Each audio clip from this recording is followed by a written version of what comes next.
거대한 저택의 거실은 대낮임에도 불구하고 칠흑 같은 어둠에 잠겨 있었으며 두꺼운 커튼이 모든 창문을 가려단 한 줄기의 빛조차 허락하지 않고 있었다. 그 숨막히는 정적을 깨뜨리는 것은 날카로운 파열음과 함께 바닥으로 내동댕이 쳐진 도자기의 비명소리였고 그것은 한 남자의 억눌린 분노를 대변하고 있었다. 대한민국 재계를 움직이는 태양그룹의 총수 한민규는 이제 자신의 눈앞에 무엇이 있는지조차 분간할 수 없는 암흑 속에 갇힌 채 거친 숨을 몰아쉬고 있었다. 사고로 시력을 잃은 지 3주가 지났지만 그는 여전히 이 지옥 같은 현실을 받아들이지 못하고 있었으며 그의 주변에 있는 모든 고용인들은 그의 불호령이 두려워 그림자처럼 숨죽이고 있었다.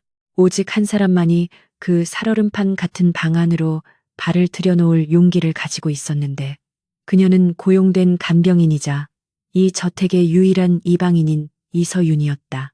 이서윤은 바닥에 흩어진 날카로운 파편들을 조심스럽게 피해 한민규가 앉아있는 소파 쪽으로 다가갔는데 그녀의 발걸음 소리는 놀라울 정도로 가벼워서 마치 고양이의 그것과도 같았다. 그녀는 깨진 도자기 조각에 손이 베일 수도 있는 위험한 상황에서도 전혀 동요하지 않고 쟁반에 담긴 따뜻한 죽과 물수건을 테이블 위에 내려놓았다. 한민규는 인기척을 느끼자마자 고개를 돌리며 누가 들어오라고 허락했냐고 낮게 으르렁거렸지만 그 목소리에는 위협보다는 지독한 고독과 두려움이 섞여 있었다. 서윤은 아무 말 없이 물수건을 들어 그의 긴장된 손등을 부드럽게 닦아주기 시작했고 그 손길은 투박하지만 묘하게 사람의 마음을 진정시키는 따스한 온기를 품고 있었다. 민규는 순간적으로 손을 뿌리치려 했으나 그녀의 손끝에서 전해지는 온기가 차갑게 식어버린 자신의 심장에 닿는 것 같아 멈칫하고 말았다. 민규의 눈은 초점을 잃은 채 허공을 응시하고 있었지만 그의 다른 감각들은 시각의 부재를 보상하려는 듯 예민하게 곤두서 있어 서윤에게서 나는 희미한 라일락 비누 향을 감지할 수 있었다. 그 향기는 병원 소독약 냄새와 고가의 향수 냄새에 찌들어 있던 그에게 난생 처음으로 안락함이라는 감정을 느끼게 해주었으며 그는 자신도 모르게 숨을 깊게 들이마셨다. 서윤은 그가 조금 진정된 기색을 보이자 조용한 목소리로 식사가 준비되었으니 조금이라도 드셔야 기운을 차릴 수 있다고 설득하기 시작했다. 그녀의 목소리는 높지도 낮지도 않은 차분한 톤이었고 마치 폭풍우가 몰아치는 바다 위에 떠있는 작은 등대처럼 민규의 혼란스러운 정신을 붙잡아주는 힘이 있었다.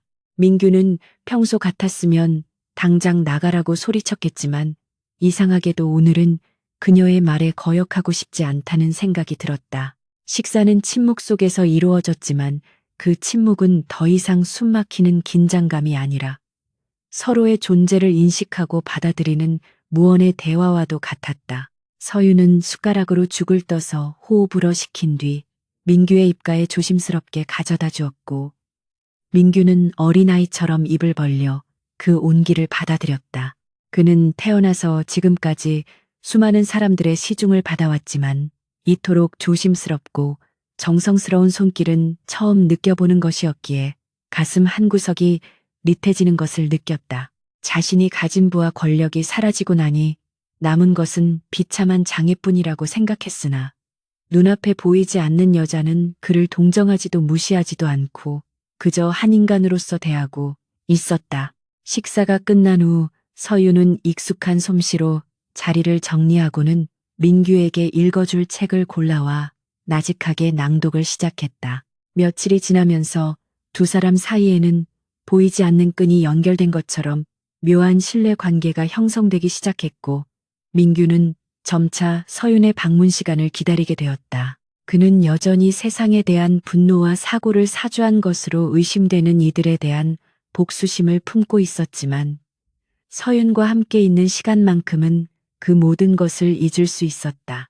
어느 날 밤 갑작스러운 천둥 번개가 치며 폭우가 쏟아졌을 때 민규는 사고 당시의 트라우마가 되살아나 발작적으로 몸을 떨기 시작했다. 어둠 속에서 들려오는 굉음은 그가 타고 있던 차가 전복되던 순간의 소음과 겹쳐지며 그를 공포의 구렁텅이로 몰아넣었고 그는 식은땀을 흘리며 소파 구석으로 몸을 웅크렸다. 그때 누군가 다급하게 달려와 그의 떨리는 어깨를 감싸 안았는데 그것은 밤새 그의 곁을 지키고 있던 서윤이었다. 서윤은 공포에 질린 민규를 있는 힘껏 끌어안으며 괜찮다고 여기 있으니 아무 걱정 말라고 끊임없이 속삭였고 그녀의 체온은 사시나무처럼 떨리는 민규의 몸을 진정시켰다.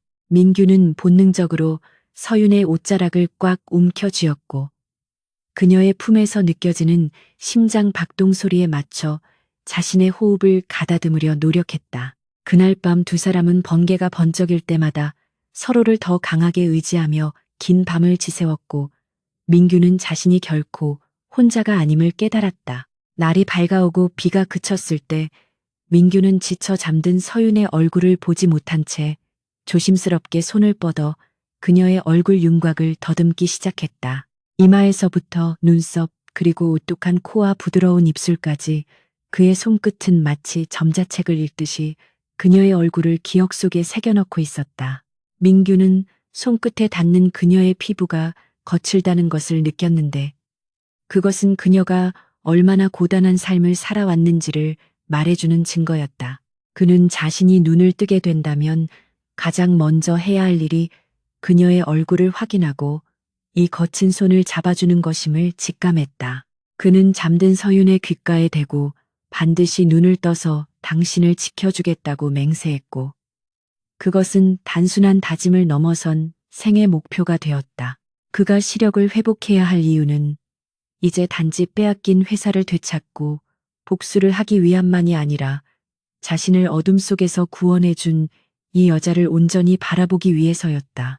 그때 저택의 문이 거칠게 열리며 민규의 비서실장이 다급한 목소리로 들어왔는데 그는 독일에서 최고의 안과 전문의를 초빙하는 데 성공했으며 당장 수술을 진행할 수 있다는 소식을 전했다. 갑작스러운 수술 결정에 저택은 분주해졌고 민규는 헬기에 오르기 전 서윤을 찾으려 했지만 의료진과 경호원들의 제지로 인해 그녀에게 제대로 된 작별 인사조차 건네지 못했다. 그는 헬기의 소음 속에서 비서실장에게 서윤을 잘 보살피고 수술이 끝나면 즉시 그녀를 병원으로 데려오라고 명령했다. 하지만 민규가 탄 헬기가 저택을 떠나자마자 상황은 급변했고 저택 안으로 낯선 검은 양복의 사내들이 들이닥쳤다. 그들은 현재 태양그룹을 장악하고 있는 장태호 전무의 하수인들이었고 그들의 목적은 민규의 약점이 될 수 있는 모든 요소를 제거하는 것이었다. 서윤은 두려움에 떨며 뒷걸음질 쳤지만 사내들은 거만한 태도로 그녀를 포위하고 협박하기 시작했다. 우두머리로 보이는 남자는 서윤에게 돈 봉투를 던지며 당장 이 지역을 떠나 다시는 한민규의 눈에 띄지 말라고 경고했다. 서윤이 거부하려 하자 남자는 차가운 미소를 지으며 만약 네가 계속해서 한민규 곁에 머문다면 다음 사고의 타깃은 민규가 아니라 바로 너와 네 가족이 될 것이라고 속삭였다. 가족도 없이 홀로 살아온 서윤에게 유일하게 지키고 싶은 것은 민규의 안전이었기에 그녀는 그 협박이 결코 빈말이 아님을 직감하고 절망할 수밖에 없었다. 그녀가 떠나지 않으면 민규가 위험해질 수도 있다는 사실은 그녀의 가슴을 후벼 팠고 결국 그녀는 눈물을 머금고 고개를 끄덕일 수밖에 없었다. 남자는 만족스러운 듯 웃으며 그녀가 짐을 쌀 시간조차 주지 않고 거칠게 저택 밖으로 내몰았다. 서윤은 억수같이 쏟아지는 빗속을 비틀거리며 걸어가면서 멀어져가는 헬기를 하염없이 올려다보았지만 빗물과 눈물이 뒤섞여 시야는 흐릿하기만 했다. 그녀는 민규가 수술을 성공적으로 마치고 눈을 떴을 때 자신의 부재를 알게 되면 얼마나 상처받을지 생각하며 가슴이 찢어지는 듯한 고통을 느꼈다. 하지만 지금으로서는 그의 곁에서 사라져주는 것이 그를 위한 최선의 사랑 방식이라고 스스로를 위로하며 무거운 발걸음을 옮겼다. 그녀는 주머니 속에 민규가 무의식 중에 쥐어주었던 셔츠의 단추 하나를 꽉 쥐고 있었는데 그것만이 그와의 찬란했던 시간을 증명해주는 유일한 흔적이었다. 빗줄기는 점점 굵어졌고 서윤의 작은 뒷모습은 안개 낀 도로 끝으로 서서히 사라져갔다. 한편 병원에 도착한 민규는 수술 준비를 위해 분주하게 움직이는 의료진들 사이에서 불안감을 감추지 못하고 있었다. 그는 마취가스가 투여되기 직전까지 비서실장의 손을 잡고 서윤이 안전하게 오고 있는지를 재차 확인했다. 비서실장은 땀을 흘리며 그렇다고 거짓 보고를 올릴 수밖에 없었고 민규는 그 말을 믿으며 서서히 의식을 잃어갔다. 마취제에 취해 흐려지는 의식 속에서 민규가 마지막으로 떠올린 것은 어둠 속에서 빛나던 서윤의 따뜻한 목소리와 그녀의 손길이었다. 그는 반드시 다시 깨어나 그녀를 볼 것이라고 다짐하며 깊은 잠 속으로 빠져들었다. 수술실 밖 복도에는 태양그룹의 임원진들이 모여 있었지만 그들의 표정에는 걱정보다는 긴장과 계산이 서려 있었다. 특히 장태호 전무는 수술실 문을 노려보며 민규가 영원히 깨어나지 않거나 시력을 회복하지 못하기를 간절히 바라고 있었다. 그는 이미 이사회 내에서 자신의 세력을 구축해 놓았고 민규가 무너지는 순간 그룹의 회장직에 오를 준비를 마친 상태였다. 그러나 그는 민규가 어둠 속에서 어떤 괴물이 되어 돌아올지 그리고 그 괴물이 잃어버린 자신의 신부를 찾기 위해 얼마나 무서운 집념을 보일지 전혀 예상하지 못하고 있었다. 민규의 수술은 장장 10시간에 걸쳐 진행되었고 병원 밖에는 수많은 취재진이 몰려들어 태양그룹의 운명을 결정짓는 이 수술의 결과를 기다리고 있었다. 새벽녘이 되어서야 수술 중임을 알리는 붉은 등이 꺼졌고 집도의가 피로한 기색이 역력한 얼굴로 밖으로 나왔다. 장태호와 임원들은 숨을 죽이고 의사의 입을 주시했고 의사는 성공적이었다는 짧은 한마디를 남겼다. 그 순간 장태호의 얼굴에는 찰나의 실망감이 스쳐 지나갔지만 그는 이내 표정을 관리하며 안도의 한숨을 내쉬는 척 연기했다. 민규는 회복실로 옮겨졌고 그의 눈에는 두꺼운 붕대가 감겨 있었지만 이제 그 붕대를 풀면 다시 세상을 볼 수 있게 될 것이었다. 하지만 그가 눈을 떴을 때 마주할 세상은 그가 기대했던 따뜻한 빛이 아니라 차갑고 텅 빈 현실일 것이라는 사실을 아는 사람은 아무도 없었다. 회복실의 창밖으로는 여전히 비가 내리고 있었고 빗방울이 유리창을 때리는 소리는 마치 서윤이 떠나며 흘린 눈물 소리처럼 슬프게 울려 퍼졌다. 민규는 아직 마취에서 완전히 깨어나지 않은 상태였지만 무의식 속에서도 서윤의 이름을 부르며 손을 허공으로 뻗었다. 그의 손은 허무하게 공기를 갈랐고 그 누구의 손도 잡지 못한 채 침대 시트 위로 떨어졌다. 이것은 잔혹한 운명의 서막이었고 민규와 서윤의 사랑은 이제 막 시작된 시련의 폭풍 속으로 휘말려 들어가고 있었다. 하지만 그 폭풍은 동시에 민규 안에 잠들어 있던 진정한 지배자의 본능을 깨우는 계기가 될 것이었다. 병원 VIP 병실의 두꺼운 커튼이 걷히고 창틈으로 쏟아져 들어오는 눈부신 햇살이 한민규의 얼굴을 비추자 그는 반사적으로 눈살을 찌푸리며 손을 들어 빛을 가렸다. 장장 2주에 걸친 회복 기간 동안 그의 눈을 덮고 있던 붕대가 마침내 풀리는 순간이었고 병실 안에는 의료진과 비서실장 그리고 장태호를 비롯한 주요 임원들이 숨을 죽인 채 그를 지켜보고 있었다. 의사가 조심스럽게 민규의 눈앞에서 손가락을 움직이며 시력 회복 여부를 확인하자 민규는 천천히 눈꺼풀을 들어 올렸고 흐릿했던 시야가 점차 선명해지며 사물의 윤곽이 뚜렷하게 잡히기 시작했다. 기적처럼 시력은 완벽하게 돌아왔지만 민규의 눈동자는 기쁨으로 빛나는 대신 차갑고 날카로운 빛을 띠며 병실 구석구석을 샅샅이 훑고 있었다. 그가 그토록 갈망하며 보고 싶어 했던 단 한 사람인 이서윤의 모습이 그 어디에도 보이지 않았기 때문이었고 그 순간 그의 가슴 속에서는 뜨거운 분노와 차가운 이성이 동시에 요동치기 시작했다. 민규는 침대 옆에 서서 가식적인 미소를 짓고 있는 장태호를 쏘아보며 낮지만 위압적인 목소리로 자신의 곁을 지키던 간병인은 어디 갔느냐고 물었다. 비서실장은 당황한 기색을 감추지 못한 채 식은땀을 흘리며 그녀가 민규의 수술 소식을 듣자마자 거액의 보수를 요구했고 돈을 받은 뒤에는 뒤도 돌아보지 않고 떠났다고 보고했다. 그것은 명백히 조작된 거짓말이었지만 민규는 그 말을 듣는 순간 장태호의 입가에 스쳐 지나가는 비릿한 조소를 놓치지 않았다. 민규는 서윤이 돈 때문에 자신을 돌본 것이 아님을 누구보다 잘 알고 있었기에 그들이 그녀를 강제로 쫓아냈거나 위협했다는 사실을 본능적으로 감지했다.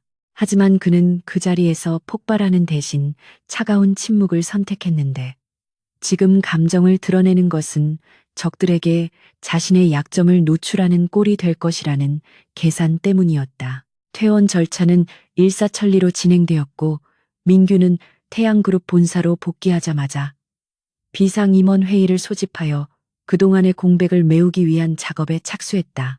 회의실에 들어서는 민규의 발걸음에는 한치의 망설임도 없었고 그의 눈빛은 사고 이전보다 훨씬 더 냉철하고 위협적으로 변해 있어 임원들은 감히 그와 눈을 마주치지 못하고 고개를 숙였다.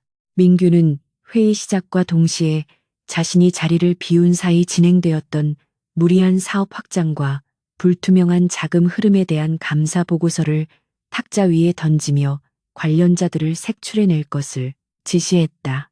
특히 장태호가 주도했던 프로젝트들을 전면 재검토하겠다고 선언하며 그의 권력 기반을 송두리째 흔들어 놓았는데 이는 단순한 업무 지시가 아니라 자신을 암살하려 했던 배후에 대한 선전포고와도 같았다. 겉으로는 완벽한 제왕의 귀환이었지만 밤이 되면 민규는 지독한 상실감에 시달리며 서윤이 머물던 별장으로 차를 몰아 그곳에 남겨진 그녀의 흔적을 찾으려 애썼다. 텅 빈 별장에는 여전히 그녀의 손길이 닿았던 물건들이 가지런히 정돈되어 있었고 공기 중에는 희미하게나마 그녀 특유의 라일락 비누 향기가 남아있어 민규의 코끝을 자극했다. 그는 서윤이 읽어주던 책을 펼쳐들고 그녀가 밑줄을 그어놓은 구절들을 손가락으로 따라가며 그녀의 목소리를 환청처럼 듣곤 했다. 민규는 자신이 가진 사설 정보 조직인 그림자 팀을 가동하여 이서윤이라는 이름을 가진 모든 여성의 신원을 조회하고 그녀의 인상차게와 특징을 바탕으로 전국을 뒤지기 시작했다. 그는 비서실장이 보고했던 거짓된 기록들이 아니라 진짜 그녀의 행방을 찾기 위해 막대한 자금을 투입했고 이 일은 극비리에 진행되었다. 일주일이 지나고 마침내 그림자 팀의 팀장이 두툼한 서류 봉투를 들고 민규의 집무실을 찾았는데 그 봉투 안에는 민규가 그토록 찾아 헤매던 진실이 담겨 있었다. 보고서에는 서윤이 장태호의 하수인들에게 협박을 당해 지방의 작은 소도시로 거처를 옮겼으며 그곳에서 작은 꽃집의 직원으로 일하고 있다는 내용과 함께 그녀의 현재 모습이 담긴 사진들이 첨부되어 있었다. 사진 속의 서윤은 다소 야위어 보였지만 꽃을 다듬는 표정만큼은 여전히 맑고 따뜻해 보였고 민규는 그 사진을 보는 순간 심장이 판칠 듯한 통증과 함께 안도감을 느꼈다. 그는 당장이라도 헬기를 띄워 그녀에게 날아가고 싶었지만 자신의 움직임이 노출되면 장태호가 다시 그녀를 해칠 수도 있다는 생각에 치밀한 계획을 세우기로 결심했다. 민규는 공식적인 일정을 모두 취소하고 직접 차를 몰아 서윤이 있는 소도시로 향했는데 경호원들에게는 멀리서 은밀하게 호위할 것을 명령했다. 고속도로를 달리는 내내 민규의 손은 운전대를 꽉 쥐고 있었고 그의 머릿속은 수만 가지의 생각으로 복잡하게 얽혀 있었다. 그녀가 자신을 기억하고 있을지 아니면 두려움에 거부할지 알 수 없었지만 한 가지 확실한 것은 이제 두 번 다시 그녀를 놓치지 않겠다는 확고한 의지였다. 소도시에 도착했을 때는 해가 뉘엿뉘엿 저물어가는 늦은 오후였고 거리는 퇴근하는 사람들과 학생들로 붐비고 있었다. 민규는 내비게이션이 안내하는 골목길 어귀에 차를 세우고 검은색 코트깃을 세운 채 꽃집이 있는 건물을 향해 천천히 걸어갔다. 꽃집은 낡은 상가 건물의 1층에 자리 잡고 있었는데 통유리 너머로 형형색색의 꽃들이 진열되어 있었고 그 사이로 분주하게 움직이는 서윤의 모습이 보였다. 민규는 길 건너편 가로수 뒤에 서서 한참 동안 그녀를 바라보았는데 시력을 잃었을 때 상상만 했던 그녀의 얼굴을 실제로 확인하는 순간 가슴이 벅차올라 숨을 쉬기조차 힘들었다. 그녀는 손님에게 꽃다발을 건네며 환하게 웃고 있었는데 그 미소는 민규가 어둠 속에서 느꼈던 따스한 온기와 완벽하게 일치했다. 민규는 주머니 속에 넣어두었던 벨벳 반지 케이스를 만지작거렸는데 그것은 그가 시력을 되찾자마자 가장 먼저 주문 제작한 세상에서 단 하나뿐인 다이아몬드 반지였다. 그는 심호흡을 한번 크게 내쉬고는 신호등이 초록불로 바뀌자마자 성큼성큼 횡단보도를 건너 꽃집 문을 열고 들어갔다. 딸랑하는 맑은 종소리와 함께 문이 열리자 서유는 꽃을 정리하던 손을 멈추고 고개를 들어 손님을 맞이하려 했다. 어서 오세요라는 상투적인 인사를 건네려던 그녀의 입술은 문 앞에 서 있는 키 큰 남자의 얼굴을 확인하는 순간 그대로 얼어붙고 말았다. 역광을 받아 그림자가 진 얼굴이었지만 그 압도적인 체격과 날카로운 턱선, 그리고 무엇보다 자신을 뚫어지게 응시하는 그 강렬한 눈빛은 그녀가 결코 잊을 수 없는 사람의 것이었다. 서유는 들고 있던 장미꽃 가시가 손가락을 찌르는 것도 잊은 채 뒷걸음질 쳤고 그녀의 눈동자는 당혹감과 두려움으로 심하게 흔들리고 있었다. 민규는 그녀의 놀란 반응을 예상했다는 듯 천천히 다가가며 그녀와 자신 사이의 거리를 좁혔다. 민규는 서윤의 코앞까지 다가가서야 발걸음을 멈췄는데 가까이서 본 그녀의 얼굴은 사진보다 훨씬 더 아름답고 동시에 애처로워 보였다. 서윤은 도망치고 싶었지만 다리가 말을 듣지 않아 그 자리에 못 박힌 듯 서 있을 수밖에 없었고 떨리는 목소리로 어떻게 여기를 알고 오셨냐고 겨우 물었다. 민규는 그녀의 질문에 대답하는 대신 장갑을 벗고 맨손으로 그녀의 거칠어진 손을 조심스럽게 잡아 자신의 볼에 가져다 대었다. 따뜻하고 거친 그녀의 손바닥이 차가운 민규의 뺨에 닿자 서윤의 눈시울이 붉어지기 시작했고 민규는 그제야 굳게 다물었던 입을 열어 나를 두고 도망치면 내가 못 찾을 줄 알았냐고 나직하게 속삭였다. 그의 목소리에는 원망이 아닌 깊은 그리움과 애절함이 배어 있어 서윤의 마음을 순식간에 무장해제시켰다. 꽃집 안에는 정적만이 흐르고 있었지만 두 사람 사이에는 수많은 감정의 언어들이 오가고 있었다. 민규는 서윤의 손을 놓지 않은 채 그대로 한쪽 무릎을 꿇고 바닥에 앉았는데 그 동작은 너무나 우아하고 경건하여 마치 기사가 여왕에게 충성을 맹세하는 모습과도 같았다. 서윤은 대한민국 최고의 재벌 총수가 자신의 발 아래 무릎을 꿇고 있다는 사실에 너무 놀라 입을 틀어막았고 주변을 지나가던 행인들도 유리창 너머로 보이는 믿기 힘든 광경에 발걸음을 멈추고 웅성거렸다. 민규는 주머니에서 꺼낸 반지 케이스를 열어 그녀의 눈앞에 내밀었는데 그 안에는 눈부시게 빛나는 다이아몬드 반지가 자리 잡고 있었다. 민규는 흔들리는 서윤의 눈동자를 똑바로 바라보며 단호하고 명확한 목소리로 청혼의 말을 건넸다. 내 눈을 뜨게 해준 사람이니 내 남은 인생도 당신이 책임져야 한다고 말하며 그는 반지를 꺼내 그녀의 약지 손가락 끝에 조심스럽게 끼워 넣으려 했다. 서윤은 눈물을 뚝뚝 흘리며 고개를 저으려 했지만 민규의 손길은 거부할 수 없을 만큼 강인하고 확신에 차 있었다.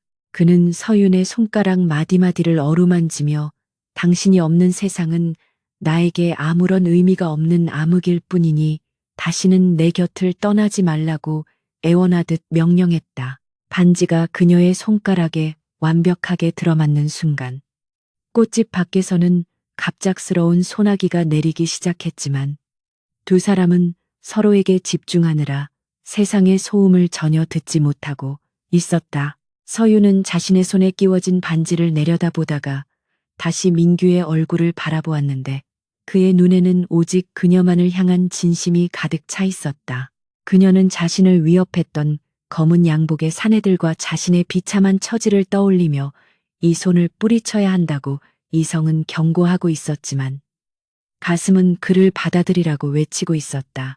민규는 그녀의 망설임을 눈치챈 듯 자리에서 일어나 그녀를 와락 끌어안았고 그녀의 귓가에 이제 아무도 당신을 건드리지 못하게 내가 지킬 것이라고 맹세했다.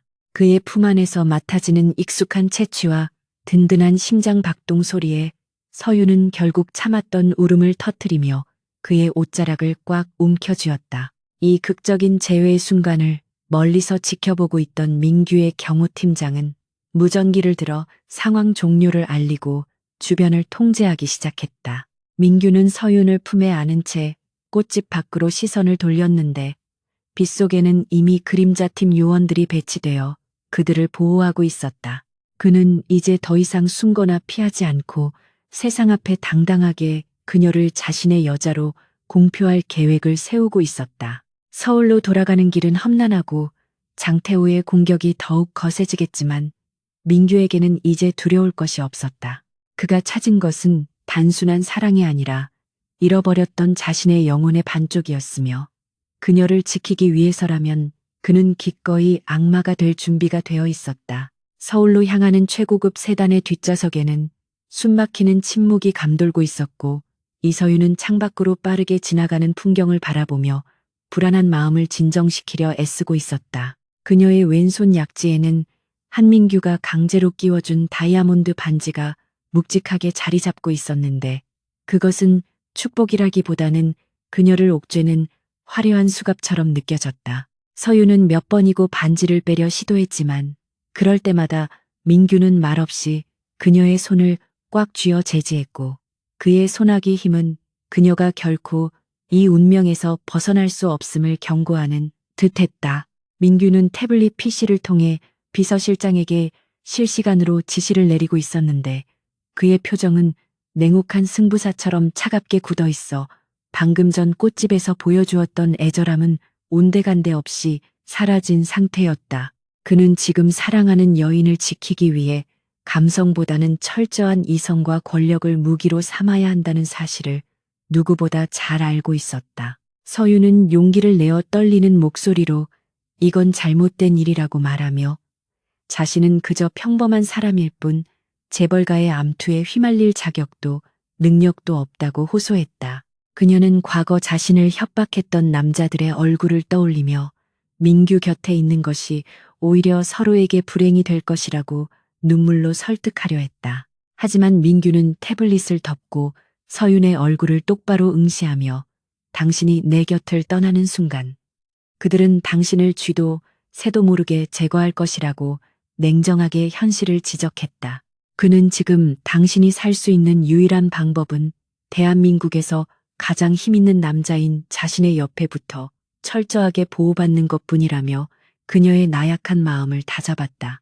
민규의 말은 잔인하게 들렸지만 반박할 수 없는 진실이었기에 서유는 입술을 깨물며 고개를 숙일 수밖에 없었다. 차가 서울 시내로 진입하여 태양그룹 본사 앞에 도착하자 이미 수많은 취재진이 구름대처럼 몰려들어 북새통을 이루고 있었다. 민규가 미리 정보를 흘려 언론을 소집해둔 덕분이었는데 그는 서윤을 세상에 공식적으로 드러냄으로써 그 누구도 함부로 건드릴 수 없게 만들 작정이었다.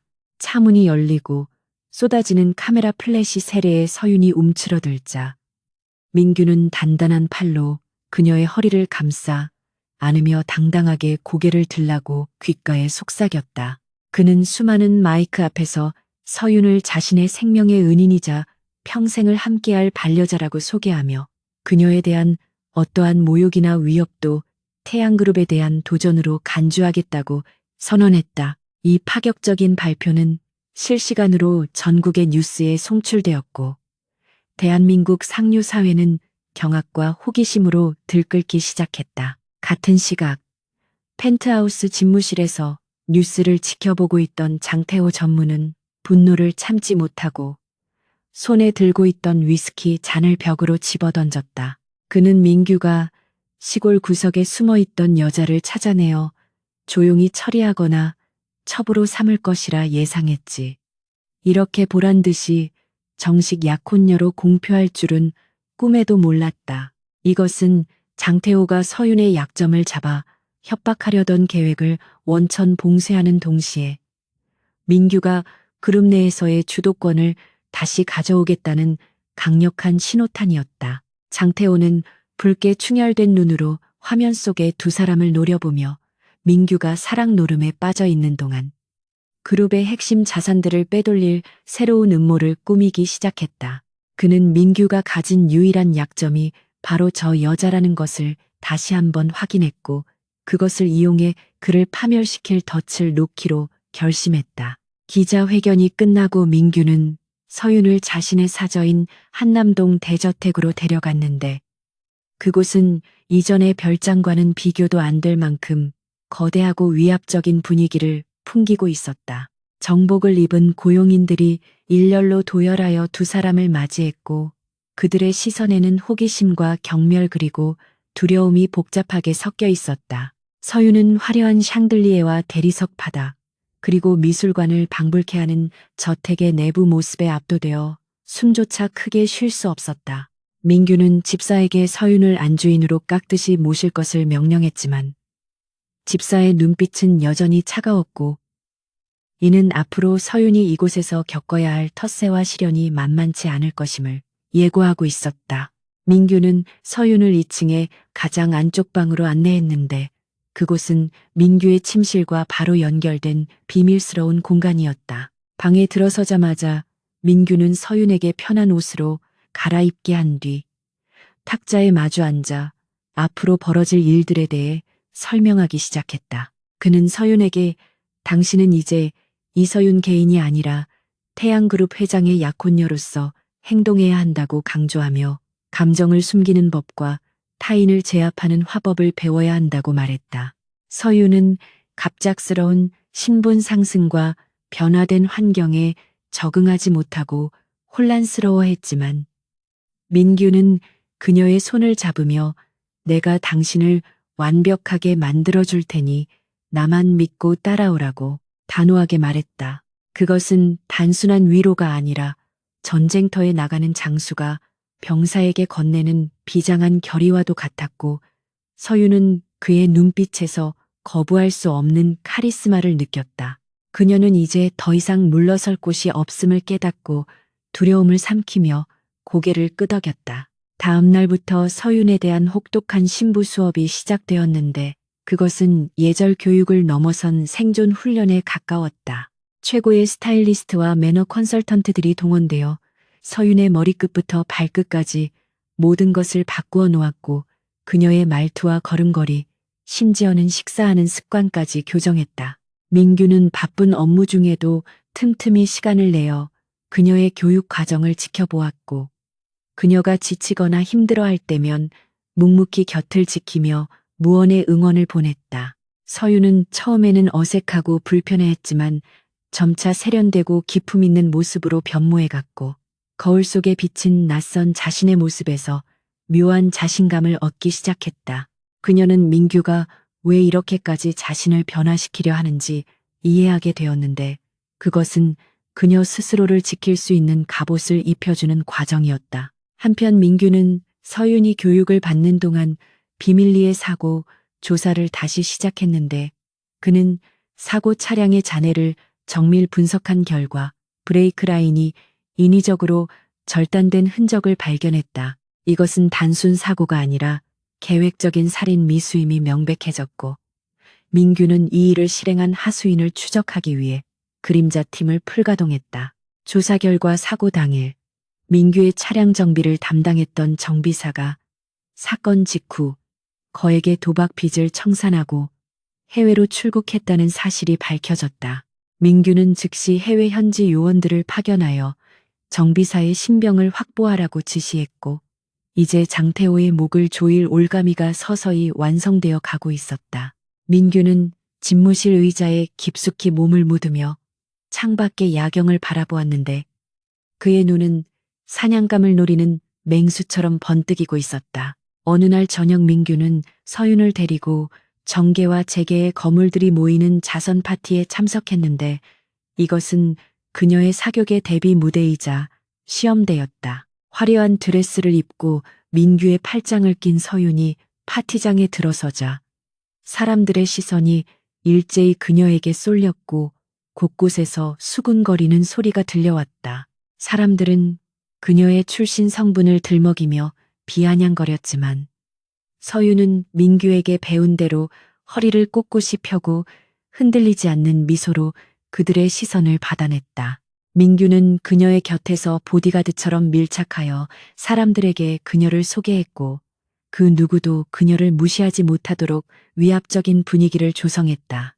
그때 장태호가 와인잔을 들고 거만한 표정으로 다가와 서윤에게 인사를 건넸는데 그의 말 속에는 날카로운 가시가 숨겨져 있었다. 장태호는 서윤의 드레스를 훑어보며 옷이 날개라더니 천한 신분도 돈으로 감출 수 있는 세상이 되었다고 비꼬았는데 그 목소리는 주변 사람들이 다 들을 수 있을 만큼 컸다. 순간 파티장에는 정적이 흘렀고 모든 이목이 서윤의 입에 집중되었는데 민규가 나서려는 찰나 서윤이 먼저 입을 열었다.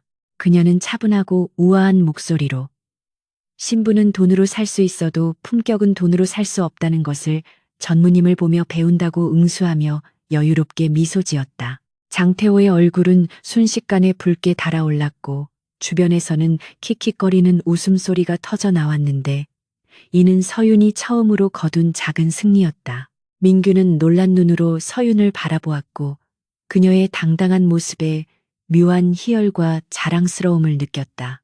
파티가 끝나고 돌아오는 차 안에서 민규는 서윤의 손을 잡으며 오늘 정말 훌륭했다고 진심 어린 칭찬을 건넸다. 서윤은 긴장이 풀린 듯 깊은 한숨을 내쉬며 다리가 후들거려 죽는 줄 알았다고 고백했지만 그녀의 눈빛은 이전보다 훨씬 단단해져 있었다. 그녀는 이제 자신이 단순히 보호받는 대상이 아니라 민규의 곁에 서서 함께 싸워야 하는 파트너임을 자각하기 시작했다. 민규는 그런 그녀를 사랑스럽게 바라보며 그녀의 이마에 부드럽게 입을 맞추었고 두 사람 사이에는 전우애를 넘어선 깊은 신뢰와 애정이 싹트고 있었다. 하지만 그들은 이 평화가 폭풍전야의 고요함이라는 것을 아직 알지 못했고 장태호의 반격이 얼마나 잔혹하게 다가올지 예상하지 못하고 있었다. 그날 밤 민규는 서재에서 정비사를 찾았다는 보고를 받았는데 정비사는 현지에서 의문의 사고로 사망했다는 충격적인 소식이 전해졌다. 이는 장태호가 증거인멸을 위해 꼬리를 잘라냈다는 뜻이었고 민규는 적이 생각보다 훨씬 더 빠르고 잔인하게 움직이고 있음을 깨달았다. 민규는 주먹을 꽉 쥐며 책상을 내리쳤는데 이제는 법적인 절차를 넘어선 전면전이 불가피함을 직감했다. 그는 서윤이 잠든 침실로 들어가 그녀의 평온한 얼굴을 바라보며 무슨 일이 있어도 이 여자만큼은 지켜내겠다고 다시 한번 다짐했다. 어둠 속에서 민규의 눈은 결의에 찬 빛으로 타오르고 있었고 태양그룹을 둘러싼 권력 전쟁은 이제 새로운 국면으로 접어들고 있었다. 폭풍은 예고 없이 찾아오는 법이라지만 이번에 몰아친 폭풍은 그 어느 때보다 교묘하고 악랄한 방식으로 태양그룹의 안주인이 될 이서윤을 정조준하고 있었다. 아침 일간지의 일면을 장식한 것은 기업의 비전이나 주가 상승 소식이 아니라 이서윤의 과거를 악의적으로 왜곡한 자극적인 헤드라인과 출처를 알 수 없는 합성 사진들이었다. 기사들은 그녀가 빚을 갚기 위해 유흥업소에서 일했다거나 여러 남자를 거치며 신분 상승을 노렸다는 터무니없는 허위 사실들을 마치 진실인 양 보도하고 있었고 인터넷 여론은 순식간에 그녀를 현대판 마녀로 몰아가고 있었다. 한민규는 집무실 책상 위에 놓인 태블릿 PC를 집어던져 산산조각을 내버렸고 그의 분노는 활화산처럼 폭발하여 비서실 전체를 공포의 도가니로 몰아넣었다. 그는 당장 법무팀을 총동원하여 해당 언론사들을 폐간시키고 찌라시를 유포한 자들을 지구 끝까지 쫓아 처벌하라고 고함을 질렀다. 민규의 분노가 극에 달해 이성을 잃어가고 있을 때 집무실의 문이 조용히 열리며 창백하지만 결연한 표정의 서윤이 들어왔는데 그녀의 손에는 문제의 신문이 들려 있었다. 그녀는 이미 모든 기사를 읽었고 댓글창에 달린 입에 담지 못할 욕설들을 확인했지만 의외로 차분한 모습으로 민규에게 다가가 그의 떨리는 손을 잡아주었다. 서윤은 지금 우리가 감정적으로 대응하면 오히려 그들이 쳐놓은 덫에 걸려드는 것이라고 말하며 숨지 말고 정면으로 부딪혀 진실을 밝히자고 제안했다. 그녀는 자신의 가난했던 과거는 부끄러운 것이 아니며 그 과정에서 단 한 번도 양심을 파는 짓은 하지 않았기에 떳떳하다고 말했고 그녀의 눈빛은 그 어느 때보다 맑고 강인하게 빛나고 있었다. 민규는 그런 서윤을 바라보며 자신이 그녀를 과소평가했음을 깨달았고 동시에 그녀를 향한 경외심과 더 깊은 사랑을 느꼈다. 그날 오후 태양그룹이 후원하는 고아원 설립 기념식에는 평소보다 3배는 많은 취재진이 몰려들어 인산인해를 이루었고 그들의 목적은 오로지 서윤의 입에서 나올 한마디를 듣기 위함이었다. 행사장 입구에 민규의 차량이 도착하자 플래시 세례가 쏟아졌고 기자들은 경호 라인을 무너뜨릴 기세로 달려들어 자극적인 질문들을 쏟아내기 시작했다. 민규는 서윤을 보호하기 위해 앞을 막아서려 했지만 서윤은 그를 부드럽게 제지하고는 단상 앞으로 걸어나가 마이크를 잡았다.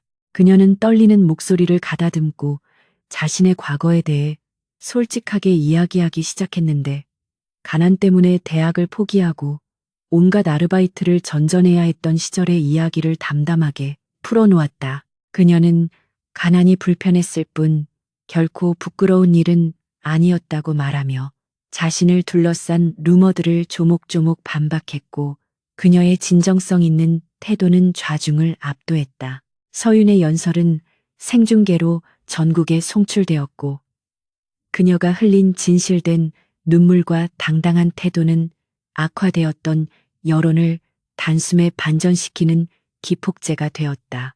사람들은 재벌가의 인형이 아닌 삶의 무게를 견뎌낸 한 인간으로서의 서윤에게 공감하기 시작했고 인터넷에는 그녀를 응원하는 글들이 쇄도하기 시작했다.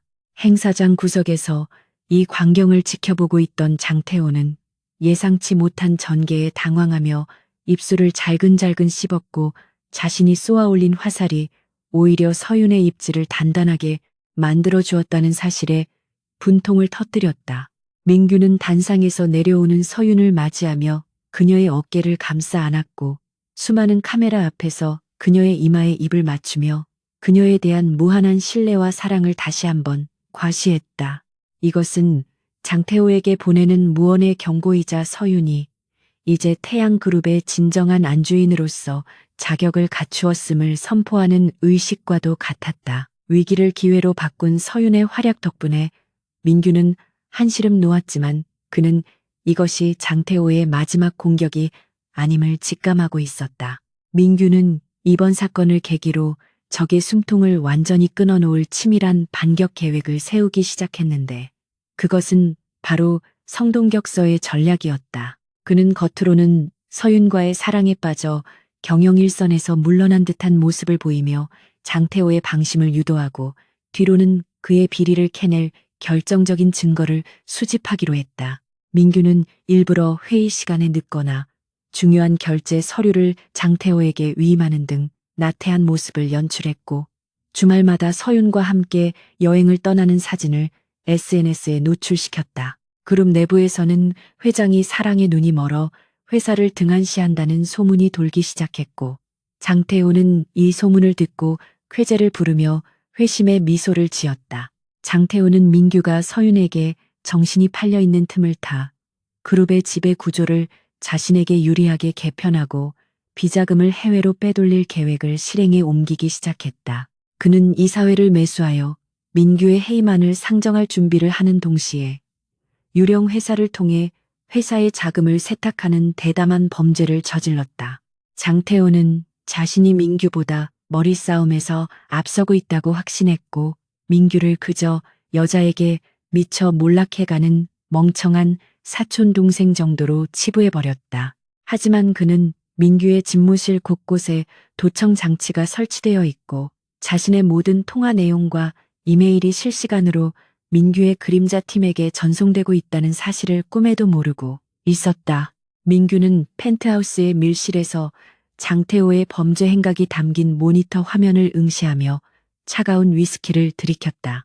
민규가 파놓은 함정은 깊고 은밀했으며 장태호는 제 발로 그 함정을 향해 걸어 들어가고 있었지만 탐욕에 눈이 먼 그는 발밑의 위험을 전혀 감지하지 못하고 있었다.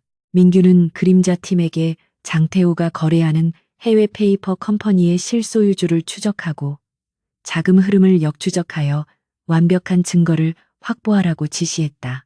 또한 그는 장태호의 최측근 비서를 비밀리에 접촉하여 회유 공작을 펼쳤는데 비서는 이미 장태호의 폭언과 가혹한 대우에 지쳐있는 상태였다. 민규는 비서에게 장태호의 몰락은 정해진 수순이니 살고 싶으면 내부 고발자가 되라고 설득했고 비서는 흔들리는 눈빛으로 민규가 내민 거래 조건을 받아들였다.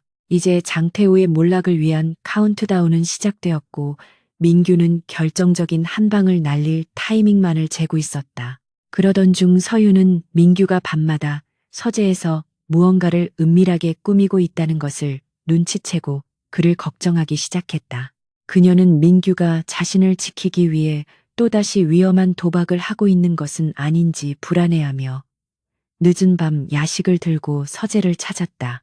민규는 서둘러 모니터 화면을 끄고 서윤을 맞이했지만 그녀의 예리한 직감을 속일 수는 없었다. 서윤은 민규의 앞에 앉아 당신이 나를 지켜주었듯이 나도 당신을 지키고 싶다고 말하며 무슨 일이 있어도 혼자 짐을 짊어지지 말라고 부탁했다. 민규는 잠시 망설이다가 자신의 계획 일부를 서윤에게 털어놓았고 그녀에게 장태호가 눈치채지 못하도록 평소처럼 행동해 줄 것을 당부했다. 서윤은 민규의 계획이 얼마나 위험천만한 것인지 깨닫고 가슴이 철렁 내려앉았지만 그의 눈에 서려 있는 확고한 의지를 믿고 그를 따르기로 결심했다. 며칠 후 장태호는 해외 투자자들과의 대규모 계약을 체결한다는 명목으로 성대한 파티를 주최했는데 이것은 사실상 자신의 세력을 과시하고 민규를 압박하기 위한 자리였다. 파티장에는 정재계의 주요 인사들이 모두 참석했고 장태호는 마치 자신이 이미 회장이 된 것처럼 거들먹거리며 손님들을 맞이했다. 민규와 서윤도 파티에 참석했는데 두 사람은 서로의 팔짱을 끼고 다정한 모습을 연출하며 장태호의 경계심을 허물어뜨렸다. 민규는 장태호에게 다가가 축하 인사를 건네며 경영에는 소질이 없는 것 같아 형님에게 모든 것을 맡기고 싶다고 짐짓 약한 소리를 했다. 장태호는 민규의 말을 곧이곧대로 믿고 비열한 웃음을 흘리며 걱정 말고 쉬라고 말했지만 그 순간 민규의 눈동자 깊은 곳에서는 섬뜩한 살기가 스쳐 지나갔다. 파티가 무르익어갈 무렵 장태호는 비밀룸으로 이동하여 불법 자금 세탁을 도와줄 브로커들을 만났는데 그 자리에는 민규가 포섭한 비서도 함께 있었다. 장태호는 보안이 완벽하다고 착각하고 자신의 범죄 계획을 거침없이 떠들었고 브로커들과 구체적인 액수까지 조율했다.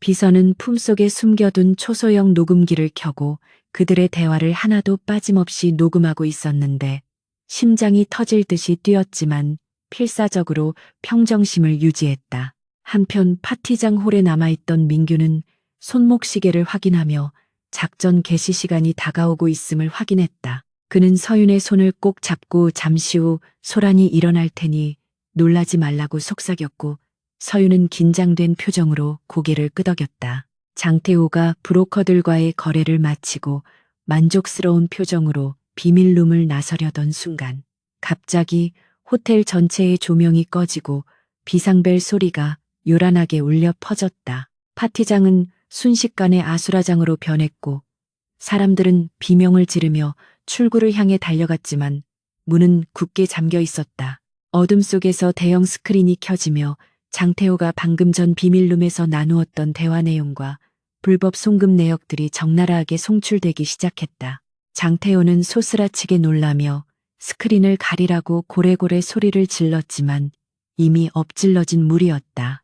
조명이 다시 켜졌을 때 파티장 중앙에는 민규가 서 있었고 그는 마이크를 잡고 장태호의 모든 범죄 사실을 낱낱이 고발했다.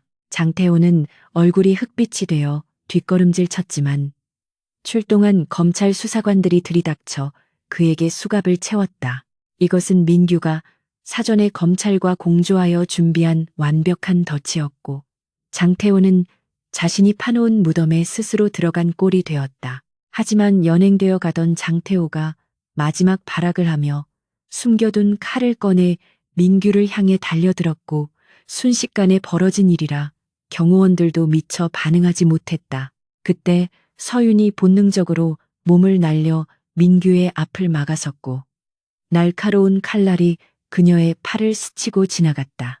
붉은 선혈이 튀며 서윤이 비틀거렸고 민규의 눈은 분노와 충격으로 뒤집히며 이성을 잃은 짐승처럼 포효했다. 민규는 수갑을 찬 채 난동을 부리는 장태호를 발로 걷어차 쓰러뜨린 뒤 서윤을 안아들고 병원으로 달려가라고 소리쳤다. 파티장은 비명과 혼란으로 가득 찼지만 민규의 귀에는 오로지 서윤의 가쁜 숨소리만이 들려왔다. 그는 자신의 셔츠를 찢어 서윤의 상처를 지혈하며 제발 눈을 감지 말라고 애원했고 서윤은 고통 속에서도 민규의 뺨을 어루만지며 당신이 다치지 않아서 다행이라고 희미하게 감지며 웃었다. 구급차의 사이렌 소리가 멀리서 들려오고 있었지만 민규에게는 그 시간이 억겁처럼 길게 느껴졌다. 그는 자신의 품에 안긴 이 여자가 자신의 목숨보다 소중한 존재임을 뼛속 깊이 깨달았고 그녀를 다치게 한 대가를 반드시 치르게 하겠다고 피해 맹세를 했다. 병원으로 향하는 구급차 안에서 민규는 서윤의 손을 놓지 않은 채 그녀의 창백해진 얼굴을 바라보며 끊임없이 기도했다. 장태호는 체포되었고 태양그룹의 암적인 존재는 제거되었지만 서윤이 잘못된다면 그 모든 승리는 아무런 의미가 없었다. 민규는 자신이 세운 계획 때문에 그녀가 다쳤다는 죄책감에 시달리며 괴로워했고 만약 시간을 되돌릴 수만 있다면 모든 것을 포기해서라도 그녀를 안전한 곳에 숨겨두고 싶었다. 하지만 운명의 수레바퀴는 이미 굴러가기 시작했고 이제 그들에게 남은 것은 최후의 시련과 그 너머에 있는 진정한 결말뿐이었다. 밤하늘을 가르는 구급차의 불빛은 위태롭게 깜빡이고 있었고 두 사람의 사랑은 생과 사의 경계에서 더욱 절실하게 타오르고 있었다. 병원 VIP 병실의 정막을 깨는 것은 심전도 모니터의 규칙적인 기계음뿐이었고 한민규는 링거액이 한 방울씩 떨어지는 것을 지켜보며 이서윤의 창백한 손을 두 손으로 감싸쥐고 있었다. 그녀가 수술실에서 보낸 지난 몇 시간은 민규의 인생에서 가장 길고 고통스러운 시간이었으며 그는 자신이 가진 모든 재력과 권력이 죽음 앞에서는 아무런 효력도 없다는 사실에 절망했었다. 다행히 칼날이 주요 장기를 비껴가 생명에는 지장이 없다는 의사의 소견을 듣고서야 그는 간신히 숨을 돌릴 수 있었지만 서윤이 눈을 뜨기 전까지는 결코 안심할 수 없었다. 민규는 죄책감에 젖어 그녀의 잠든 얼굴을 바라보았는데 자신을 대신해 칼에 맞은 그녀의 희생은 그가 평생 갚아도 모자랄 깊은 사랑의 증거였다. 그는 서윤의 손등에 이마를 대고 다시는 이런 일이 일어나지 않게 하겠다고 맹세하며 붉게 충혈된 눈을 감았다. 새벽빛이 창틈으로 스며들 무렵 서윤의 손가락이 미세하게 움직였고 그녀는 무겁게 내려앉은 속눈썹을 떨며 천천히 눈을 떴는데 시야에 들어온 것은 초췌해진 민규의 얼굴이었다. 민규는 그녀가 깨어난 것을 확인하자마자 의사를 호출하려 했지만 서윤은 힘없는 손길로 그의 옷소매를 잡으며 가지 말라는 신호를 보냈다. 그녀는 마른 입술을 달싹이며 목소리가 잘 나오지 않는 상태에서도 민규가 다치지 않았는지 먼저 걱정했고 그 모습에 민규는 가슴이 미어지는 듯한 통증을 느꼈다. 민규는 그녀의 머리카락을 쓸어 넘기며 바보같이 왜 그랬냐고 질책 섞인 물음을 던졌지만 그 목소리는 물기를 머금은 듯 떨리고 있었다.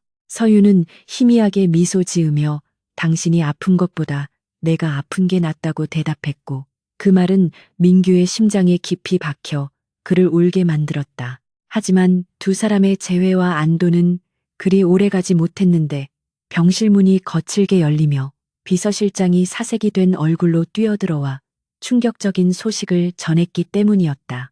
검찰로 이송되던 장태호가 호송 차량을 습격한 괴한들에 의해 탈주했다는 긴급 속보가 전해졌고 경찰은 현재 비상령을 선포하고 그를 추적 중이나 행방이 묘연하다는 것이었다. 민규는 본능적으로 장태호의 다음 목표가 자신이나 서윤이 될 것임을 직감하고 즉시 병원의 보안을 최고 수준으로 격상시킬 것을 명령했다. 그는 아직 몸도 제대로 가누지 못하는 서윤을 데리고 안전한 곳으로 이동해야 한다고 판단했고 그림자 팀을 호출하여 병원을 요새처럼 에워싸게 했다. 그러나 장태호는 이미 잃을 것이 없는 벼랑 끝의 맹수였고 그의 광기는 민규의 예상을 뛰어넘는 잔혹함을 품고 있었다. 이동 준비를 서두르던 중 병원의 화재 경보기가 요란하게 울리기 시작했고 복도에는 정체불명의 연막탄이 터지며 순식간에 아수라장이 되었다. 환자들과 의료진이 비명을 지르며 뛰쳐나오는 혼란을 틈타 의사와 간호사로 위장한 괴한들이 서윤의 병실로 들이닥쳤고 그들의 손에는 마취총과 흉기가 들려 있었다.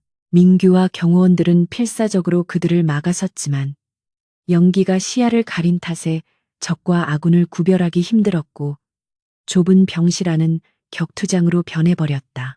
민규는 서윤을 등 뒤로 숨기고 달려드는 괴한을 제압하며 분투했지만 수적으로 열세인 상황에서 모든 공격을 막아내기란 역부족이었다.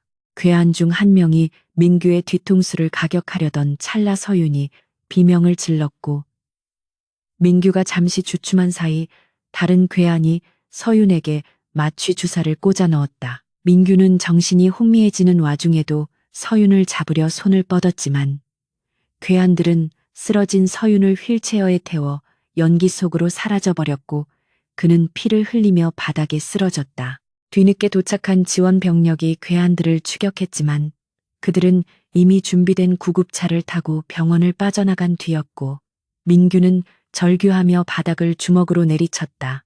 그는 자신의 불찰로 인해 또다시 서윤을 위험에 빠뜨렸다는 사실에 분노하며 찢어진 이마에서 흐르는 피를 닦아내지도 않은 채 비서실장에게 추적을 지시했다. 그때 민규의 머릿속에 번개처럼 스치는 기억이 있었는데 그것은 서윤에게 청혼할 때 건넸던 반지에 심어둔 초소형 GPS 추적 장치였다. 그는 떨리는 손으로 스마트폰을 꺼내 추적 앱을 실행시켰고 화면상의 붉은 점이 도시 외곽에 폐쇄된 공장지대로 이동하고 있음을 확인했다. 민규는 경찰에 알리는 시간조차 아깝다고 판단하여 그림자 팀의 정예 요원들만을 대동한 채 직접 차를 몰아 붉은 점이 가리키는 곳으로 질주했다. 폐공장은 인적이 드문 산중턱에 위치해 있었고 으스스한 분위기를 풍기며 어둠 속에 잠겨 있었는데 그곳은 마치 지옥의 입구처럼 보였다. 민규는 요원들에게 공장 주변을 포위하고 자신의 신호가 있을 때까지 대기하라고 명령한 뒤 홀로 공장 안으로 들어갔다. 그는 장태호가 원하는 것은 자신의 목숨이라는 것을 알고 있었기에 서윤을 살리기 위해서는 자신이 직접 미끼가 되어야 한다고 생각했다. 녹슨 철문이 끼익 소리를 내며 열리자 텅 빈 공장 내부의 중앙에 의자에 묶인 채 정신을 잃은 서윤의 모습이 보였고 그 뒤에는 광기에 사로잡힌 장태호가 서 있었다. 장태호는 한 손에는 권총을 들고 다른 한 손으로는 서윤의 머리채를 잡은 채 비릿한 웃음을 흘리며 민규를 맞이했다. 그는 자신이 가진 모든 것을 잃고 도망자, 신세가 된 것이 모두 민규 탓이라며 저주를 퍼부었고 오늘 밤 여기서 너와 내 여자를 죽이고 자신도 끝을 낼 것이라고 소리쳤다. 민규는 장태호의 흥분을 가라앉히기 위해 두 손을 들고 천천히 다가가며 원하는 것이 무엇이든 다 들어줄 테니 서윤만은 보내달라고 협상했다. 하지만 장태호는 더 이상 돈이나 권력에는 관심이 없다는 듯 허공을 향해 총을 한 발 발사하며 민규에게 무릎을 꿇고 살려달라고 빌어보라고 조롱했다. 총소리에 놀라 정신을 차린 서윤은 눈앞의 상황을 파악하고 민규에게 도망치라고 소리쳤지만 입이 테이프로 막혀 있어 웅얼거리는 소리만 낼 뿐이었다. 민규는 장태호의 시선이 서윤에게 고정된 틈을 타 공장의 조명 제어반 위치를 눈여겨보았는데 그것은 그가 승부수를 띄울 유일한 기회였다. 그는 무릎을 꿇는 척하면서 바닥에 떨어져 있던 쇠파이프 조각을 손에 쥐었고 장태호가 방심한 순간 몸을 날려 벽면에 있는 두꺼비 집을 향해 파이프를 던졌다.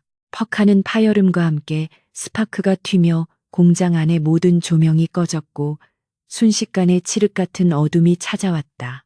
갑작스러운 암흑에 당황한 장태호는 허공에 대고 마구잡이로 총을 난사하며 소리를 질렀지만 민규에게 이 어둠은 공포가 아니라 가장 익숙하고 편안한 전장이었다. 시력을 잃었던 시절 어둠 속에서 소리와 감각만으로 세상을 파악하던 훈련이 이제 그를 어둠의 지배자로 만들어준 것이었다. 민규는 숨소리조차 내지 않고 바닥을 기어 장태호의 위치를 파악했는데 장태호의 거친 호흡 소리와 발자국 소리는 민규의 귀에 마치 천둥 소리처럼 선명하게 들렸다. 그는 장태호가 총탄을 다 소비하고 탄창을 교체하려는 찰나를 놓치지 않고 어둠 속에서 튀어올라 그를 덮쳤다. 장태호는 비명을 지르며 저항했지만 어둠 속에서 감각이 극대화된 민규의 상대가 될 수는 없었고 민규는 정확하게 장태호의 손목을 꺾어 총을 떨어뜨리게 만들었다. 두 사람은 바닥을 뒹굴며 처절한 육탄전을 벌였지만 민규의 주먹은 분노와 집념이 실려 있어 장태호를 무자비하게 타격했다. 마침내 장태호가 피투성이가 되어 바닥에 늘어지자 민규는 거친 숨을 몰아쉬며 서윤이 묶여있는 의자 쪽으로 다가갔다. 민규는 어둠 속에서도 서윤의 위치를 정확하게 찾아내어 그녀의 밧줄을 풀어주었고 공포에 떨고 있는 그녀를 품에 안아주었다. 서윤은 민규의 목을 끌어안고 흐느껴 울었고 민규는 그녀의 등을 토닥이며 이제 모든 것이 끝났다고 안심시켰다. 그때 밖에서 대기하고 있던 그림자 팀과 경찰 특공대가 조명을 밝히며 공장 안으로 진입했고 바닥에 쓰러진 장태호를 체포했다. 장태호는 수갑이 채워지면서도 민규를 향해 악담을 퍼부었지만 민규는 그를 쳐다보지도 않고 오직 서윤의 상태만을 살피고 있었다. 경찰에 의해 연행되어 가는 장태호의 뒷모습은 한때 재벌가의 2인자라고는 믿기지 않을 만큼 초라하고 비참해 보였다. 구급대원들이 서윤을 들것에 싣고 나가려 했지만 민규는 자신이 직접 그녀를 안고 가겠다며 고집을 피웠고 그녀를 안은 채 공장 밖으로 걸어 나왔다. 밤하늘에는 수많은 별들이 빛나고 있었고 차가운 밤 공기가 두 사람의 뜨거운 열기를 식혀주고 있었다. 민규는 품에 안긴 서윤을 내려다보며 다시는 당신을 놓지 않겠다고 속삭였고 서윤은 그의 가슴에 얼굴을 묻으며 고개를 끄덕였다. 이것으로 길고 길었던 악연의 고리는 끊어졌고 두 사람 앞에는 이제 행복만이 남아있을 것이라고 믿었다. 하지만 민규는 이 사건을 계기로 자신의 권력을 더욱 공고히 하여 그 누구도 감히 자신의 사람을 건드리지 못하게 만들겠다고 다짐하며 굳게 입을 다물었다. 병원으로 돌아온 민규는 서윤이 다시 잠들 때까지 한시도 곁을 떠나지 않았고 그녀의 침대 옆에서 쪽잠을 자며 그녀를 지켰다. 다음 날 아침 뉴스는 장태호의 체포 소식과 함께 태양그룹의 경영권 분쟁이 한민규 회장의 완벽한 승리로 끝났음을 대서특필했다. 주주들과 여론은 위기 상황에서 보여준 민규의 리더십과 서윤을 향한 순애보에 찬사를 보냈고 태양그룹의 주가는 연일 상한가를 기록했다. 민규는 병실 창가에 서서 쏟아지는 아침 햇살을 맞으며 이제야말로 진정한 평화가 찾아왔음을 실감했다. 그는 뒤에서 들려오는 서윤의 부스럭거리는 소리에 뒤를 돌아보았고 침대에 앉아 자신을 보고 웃고 있는 그녀를 보며 세상에서 가장 환한 미소로 화답했다. 이제 남은 것은 상처 입은 몸과 마음을 치유하고 두 사람만의 미래를 설계하는 일뿐이었다. 민규는 서윤에게 퇴원하면 우리 처음 만났던 그 별장으로 돌아가자고 제안했고 서윤은 기쁜 마음으로 동의했다. 그곳은 두 사람의 사랑이 시작된 곳이자 서로의 아픔을 보듬어 주었던 성소였기에 새로운 시작을 하기에 가장 완벽한 장소였다. 민규는 서윤의 손등에 키스하며 당신이 내게 준 빛을 이제 내가 당신에게 평생 돌려주겠다고 약속했고 그 약속은 그 어떤 계약서보다도 강력하고 영원한 것이었다. 태풍이 지나간 자리에 더욱 단단하게 뿌리내린 나무처럼 두 사람의 사랑은 시련을 걸음 삼아 더욱 깊고 견고해져 있었다. 계절은 어느덧 혹독했던 겨울을 지나 생명이 움트는 따스한 봄으로 접어들고 있었으며 태양 그룹을 감싸고 있던 어두운 먹구름도 말끔히 걷혀 있었다. 한민규 회장은 장태호 전무의 구속 이후 대대적인 기업 쇄신을 단행하여 부정부패의 고리를 끊어내고 투명한 경영 시스템을 확립함으로써 재계의 존경받는 리더로 거듭나고 있었다. 그는 더 이상 공포와 권위로만 군림하는 독재자가 아니라 직원들의 목소리에 귀를 기울이고 소통할 줄 아는 진정한 경영자로서의 면모를 보여주었다. 이러한 변화의 중심에는 언제나 이서윤이 있었는데 그녀는 민규가 차가운 이성 뒤에 숨겨진 따뜻한 인간미를 되찾을 수 있도록 끊임없이 그를 다독이고 이끌어 주었다. 민규는 바쁜 일정 속에서도 매일 저녁 서윤과 함께하는 시간을 가장 중요하게 여겼으며 그녀와 함께 나누는 소박한 대화 속에서 하루의 피로를 씻어내곤 했다. 서윤은 민규의 전폭적인 지지 아래 시각 장애인들을 위한 복지재단을 설립하여 자신이 받았던 사랑을 세상에 되돌려주는 일에 매진하고 있었다. 그녀는 과거 민규를 간병했던 경험을 바탕으로 시각 장애인들이 겪는 실질적인 어려움을 이해하고 그들의 자립을 돕는 다양한 프로그램을 기획하여 사회적으로 큰 반향을 일으켰다. 언론은 더 이상 그녀를 가난한 신데렐라로 묘사하지 않고 노블레스 오블리주를 실천하는 품격 있는 여성으로 칭송했으며 그녀의 진정성 있는 행보는 대중들의 마음을 움직였다.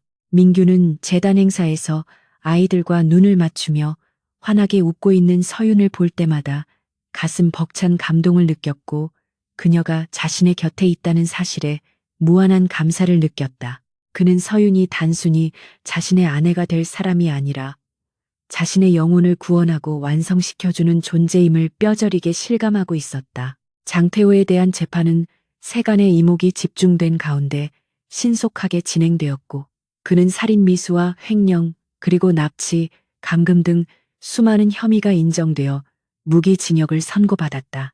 재판정에선 장태호는 마지막까지 자신의 죄를 뉘우치지 않고 억울함을 호소하며 추태를 부렸지만 민규는 그 모습을 냉정하게 지켜보며 일말의 동정심도 느끼지 않았다. 민규는 법원을 나서며 끈질기게 자신을 괴롭혔던 과거의 악연과 완전히 작별을 고했고 이제는 오로지 서윤과의 행복한 미래만을 생각하기로 결심했다. 그는 서윤에게 전화를 걸어 오늘은 일찍 퇴근하여 특별한 곳으로 가자고 제안했고 수화기 너머로 들려오는 그녀의 들뜬 목소리에 입가에 미소가 번졌다. 그가 준비한 것은 단순한 데이트가 아니라 두 사람의 새로운 시작을 알리는 아주 중요한 의식이었다. 그날 오후 민규는 직접 차를 몰아 서윤을 태우고 서울을 벗어나 한적한 교외 국도로 접어들었는데 차창 밖으로 스쳐 지나가는 풍경은 온통 벚꽃으로 만발해 있었다. 서윤은 흩날리는 꽃잎들을 바라보며 감탄사를 연발했고 민규는 그런 그녀를 사랑스러운 눈빛으로 쳐다보며 그녀의 손을 꼭 잡았다. 목적지가 가까워질수록 서윤의 눈빛은 놀라움과 그리움으로 물들기 시작했는데 그곳은 다름 아닌 두 사람이 처음 만났던 그 숲속의 별장이었기 때문이었다. 과거에는 어둡고 음습한 기운이 감돌았던 요새 같았던 별장은 대대적인 리모델링을 거쳐 햇살이 가득 들어오는 밝고 화사한 저택으로 탈바꿈해 있었다. 높은 담장은 허물어졌고 굳게 닫혀있던 철문 대신 예쁜 정원문이 그들을 맞이하고 있었으며 정원에는 서윤이 좋아하는 라일락 꽃나무가 가득 심어져 향기를 뿜어내고 있었다. 차에서 내린 서윤은 믿기지 않는다는 듯 변화된 별장의 모습을 둘러보며 입을 다물지 못했고, 민규는 그녀의 어깨를 감싸며 천천히 안으로 안내했다. 거실로 들어서자 과거 민규가 홧김에 도자기를 깨뜨렸던 그 자리에 아름다운 꽃병이 놓여 있었고, 두꺼운 암막 커튼 대신 하얀 쉬폰 커튼이 바람에 살랑거리고 있었다. 민규는 이곳이 우리에게는 아픈 기억이 시작된 곳이지만 동시에 서로를 구원한 기적의 장소이기도 하다고 말하며 이곳을 우리의 새로운 보금자리로 만들고 싶었다고 고백했다.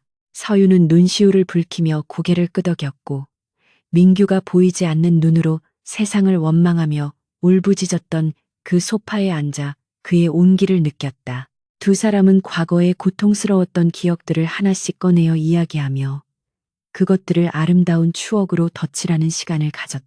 해질녘이 되자 별장 앞 테라스는 붉은 노을로 물들었고, 민규는 서윤을 테라스로 데리고 나가 난간에 기대어 서서 지는 해를 바라보았다. 그는 서윤의 손을 잡고 자신의 가슴에 가져다 대며 심장이 얼마나 빠르게 뛰고 있는지를 느끼게 해주었다.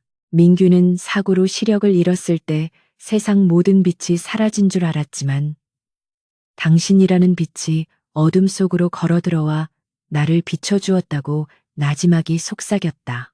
그는 당신이 없었다면 나는 여전히 그 차가운 어둠 속에 갇혀 괴물이 되어 있었을 것이라며, 당신은 나의 눈이자 세상이며 내가 살아가는 이유라고 말했다. 민규의 진심 어린 고백에 서유는 눈물을 흘리며 당신이 다시 세상을 볼 수 있게 되어 너무나 기쁘고 그 세상 속에 내가 함께 있을 수 있어 행복하다고 답했다. 민규는 품 안에서 작은 벨벳 케이스를 꺼냈는데 이번에는 지난번 꽃집에서의 강압적인 청혼때와는 달리 떨리고 조심스러운 손길이었다. 그는 서윤의 앞에 한쪽 무릎을 꿇고 반지를 꺼내 보였는데 그것은 화려한 다이아몬드가 아닌 심플하고 우아한 백금 반지였고, 안쪽에는 두 사람의 이니셜이 새겨져 있었다. 민규는 지난번의 반지가 당신을 지키기 위한 방패였다면 이 반지는 당신과 평생을 함께하고 싶은 나의 순수한 사랑의 약속이라고 설명했다. 그는 정식으로 묻고 싶다고 말하며 나 한민규의 아내가 되어 평생 내 곁에서 함께 늙어가 주겠냐고 정중하게 청혼했다. 서유는 벅차오르는 감정을 주체하지 못하고 민규를 와락 끌어안으며 당연히 그러겠다고 몇 번이고 대답했다. 그로부터 한 달 후 두 사람은 별장의 정원에서 양가 친지들과 가까운 지인들만을 초대한 가운데 소박하지만 성스러운 결혼식을 올렸다. 화려한 호텔 예식장이나 수천 명의 하객은 없었지만 따스한 봄 햇살과 라일락 향기, 그리고 진심으로 두 사람을 축복해주는 사람들의 미소가 그 공간을 가득 채웠다. 순백의 웨딩드레스를 입은 서유는 숲속의 요정처럼 아름다웠고, 턱시도를 입은 민규는 그 어느 때보다 듬직하고 행복해 보였다. 민규는 주례사 앞에서 서윤의 손을 잡고 성혼 선언문을 낭독하며 기쁠 때나 슬플 때나 평생 그녀만을 사랑하고 존중하며 살아가겠다고 맹세했다. 하객들의 뜨거운 박수갈채 속에서 두 사람은 서로에게 반지를 끼워주었고, 민규는 서윤의 베일을 걷어올리며 그녀의 입술에 깊고 달콤한 키스를 선물했다. 결혼식이 끝나고 밤이 깊어지자 하객들은 모두 돌아갔고 별장에는 두 사람만이 남아 오붓한 시간을 보내게 되었다. 정원에는 은은한 조명이 켜져 있었고 밤하늘에는 수많은 별들이 쏟아질 듯 반짝이고 있었는데 마치 우주가 두 사람의 앞날을 축복하는 듯했다. 민규는 서윤을 뒤에서 껴안고 밤하늘을 올려다보며 과거 시력을 잃었을 때 상상만 했던 별빛이 이렇게 아름다운 줄 미처 몰랐다고 감탄했다. 서윤은 민규의 손을 잡으며 이제는 매일 밤 함께 별을 볼 수 있으니 더 이상 슬퍼하지 말라고 위로했다. 민규는 서윤의 머리에 턱을 괴고 당신의 눈동자 속에 비친 별이 저 하늘의 별보다 훨씬 더 아름답다고 말하며 그녀를 향한 변함없는 애정을 과시했다. 두 사람은 샴페인 잔을 부딪히며 서로의 건강과 행복, 그리고 앞으로 태어날 아이들을 위해 건배했고 잔잔한 음악에 맞춰 춤을 추기 시작했다. 민규의 리드에 맞춰 서윤은 가볍게 발을 옮겼고 두 사람의 그림자는 달빛 아래 하나로 겹쳐져 춤을 추었다. 민규는 서윤의 귓가에 대고 사랑한다고 속삭였고 서윤 역시 사랑한다고 화답하며 그의 가슴에 얼굴을 묻었다. 그들은 수많은 시련과 역경을 딛고 마침내 진정한 사랑의 결실을 맺었으며 그 사랑은 앞으로 어떤 폭풍우가 몰아쳐도 결코 흔들리지 않을 단단한 뿌리를 내리고 있었다. 밤바람은 부드럽게 두 사람을 감싸 안았고 별장의 불빛은 밤새도록 꺼지지 않고 어둠을 밝히고 있었다. 다음 날 아침 민규는 눈을 뜨자마자 옆에서 잠들어 있는 서윤의 얼굴을 확인했고 그녀가 자신의 곁에 있다는 사실에 안도하며 하루를 시작했다. 그는 더 이상 아침에 눈을 뜨는 것이 두렵지 않았고 오히려 오늘은 서윤과 함께 어떤 추억을 만들까 하는 기대감으로 가슴이 설레었다. 민규는 조용히 침대에서 일어나 아침 식사를 준비하기 위해 주방으로 향했고 서투른 솜씨지만 정성을 다해 토스트와 커피를 만들었다. 잠에서 깬 서윤은 앞치마를 두르고 요리하는 민규의 뒷모습을 보며 행복한 웃음을 터뜨렸고 민규는 쑥스러운 듯 머리를 긁적이며 굿모닝 키스로 그녀를 맞이했다. 평범하지만 기적 같은 일상이 시작된 것이었다. 시간이 흘러 몇 년 후 태양그룹은 글로벌 기업으로 더욱 성장했고 한민규 회장은 세계가 주목하는 경영인으로 선정되어 타임지 표지를 장식하게 되었다. 인터뷰에서 성공의 비결을 묻는 기자의 질문에 민규는 주저없이 자신의 아내인 이서윤을 언급하며 그녀가 나의 나침반이자 등대라고 대답했다. 서윤 역시 복지재단 이사장으로서 활발한 활동을 이어가며 소외된 이들에게 희망을 전파하고 있었고 두 사람 사이에는 사랑스러운 딸이 태어나 행복을 더해주었다. 딸아이는 민규의 눈을 꼭 닮아 맑고 총명했으며 민규는 딸바보가 되어 퇴근하면 가장 먼저 딸을 안고 놀아주는 자상한 아빠가 되었다. 어느 주말 민규 가족은 다시 그 별장을 찾았고 정원에서 뛰어노는 딸아이를 바라보며 벤치에 나란히 앉아 있었다. 서윤은 민규의 어깨에 머리를 기대며 우리가 처음 만났을 때 이렇게 행복한 날이 올 줄 상상이나 했냐고 물었다. 민규는 서윤의 손을 잡으며 상상은 못했지만 간절히 바랐었다고 대답하며 그때나 지금이나 나의 유일한 소원은 당신과 함께 웃는 것이라고 말했다. 민규는 잠시 눈을 감고 지난 날을 회상했는데 암흑 속에서 들려오던 서윤의 목소리가 환청처럼 들려왔다. 그때의 어둠은 공포였지만 그 어둠이 있었기에 빛의 소중함을 깨달을 수 있었고 서윤이라는 보석을 알아볼 수 있는 마음의 눈을 뜨게 되었다. 민규는 눈을 뜨고 서윤과 딸아이를 번갈아 바라보며 자신의 눈에 담긴 세상이 얼마나 아름다운지 다시 한번 감탄했다. 그는 시각적인 아름다움뿐만 아니라 사람과 사람 사이에 흐르는 사랑과 신뢰, 그리고 헌신의 가치를 볼 수 있는 진정한 시력을 갖게 된 것이었다. 태양은 서서히 서쪽 하늘로 넘어가며 온 세상을 황금빛으로 물들이고 있었고 그 빛은 민규 가족을 따뜻하게 감싸 안았다.